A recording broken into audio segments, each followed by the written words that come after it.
Good morning to Friday, the 23rd of April, and hope you're ready for Friday. Got to break out the warm clothes, put them back on with this weather we're having, right? Wow. Come on, spring, please. Continuing the 7 words, the last words from the cross that John Stott has been walking us through this morning, we come to his shout of triumph.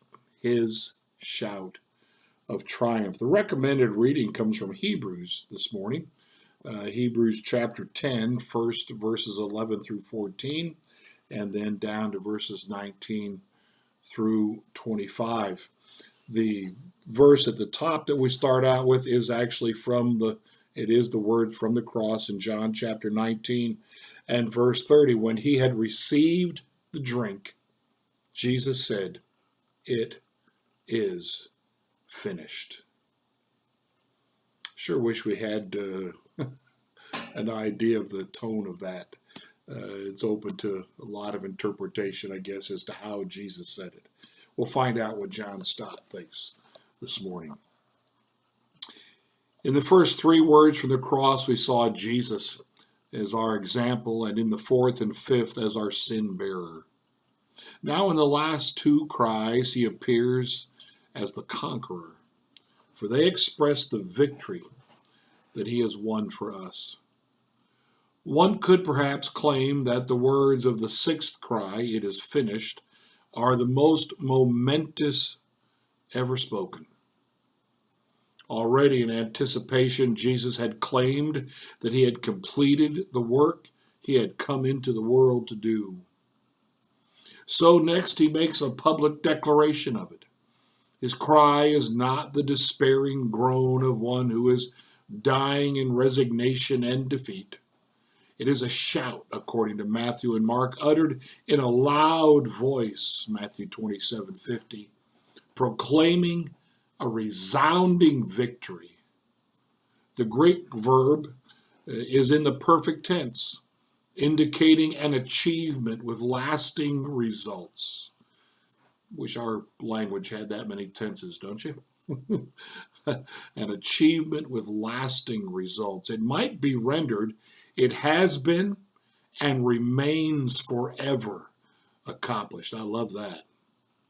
For Christ has made what the letter to the Hebrews calls one single sacrifice for sins. Chapter 10 and verse 12.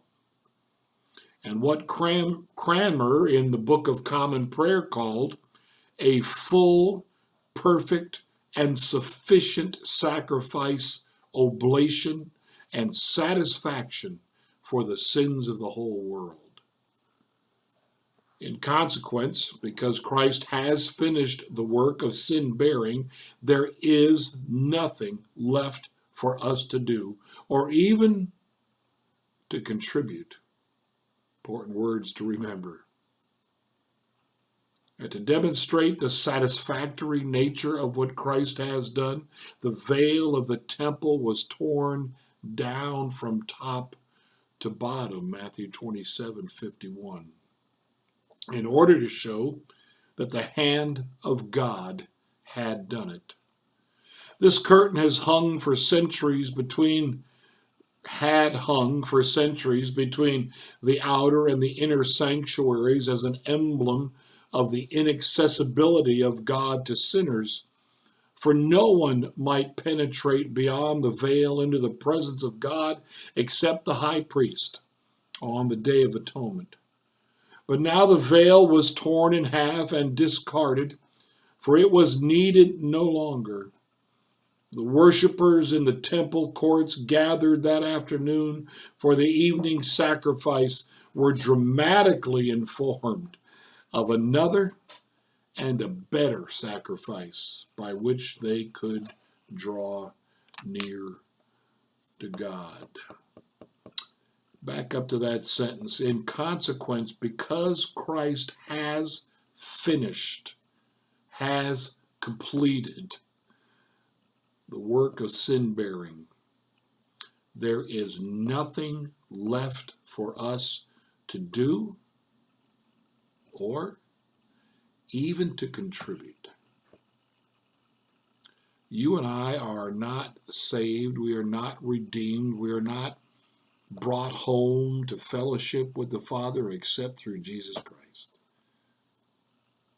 Not by any good works that we have done, but only according to his mercy. I think grace is a hard thing for us Americans to grab hold of, and maybe most humans. We want to contribute. We want to say we helped. I remember my kids were little. We were out in the church, the first church we pastored in Portage, Indiana, and our church would have we'd have a mission emphasis Sunday. We would have a dinner together on that day, and then there'd be no evening service after that. And my girls wanted to help me set up. I'd go over Saturday night and set up tables just to have it ready for when people came in the morning with their food and plates and all of that. The tables were those old press board brown ones. We still have some at our church here, and I'm sure a lot of you, and if you're from another church, you may also have. We replaced the normal usage with white plastic ones, but those babies, those press board ones, about 85 pounds a piece. And my little girls, they wanted to help. Sarah and Becca, they wanted to help Daddy do that. And so I allowed them to. But the reality was they really weren't carrying weight. They were just helping. I think we sometimes think we need to help, but we're not. We can't. Bearing our own sin is too heavy for us. We cannot find this peace, this forgiveness, this restoration with the Father except through Jesus Christ and his finished work on the cross. Don't ever take any credit for what Christ has done. That is not right. He accomplished it. It is finished. All the work of redemption is done. Praise him, thank him for it, humble yourself before him, and just humbly receive what he has done, what he has given to us. Praise the name of the Lord our God.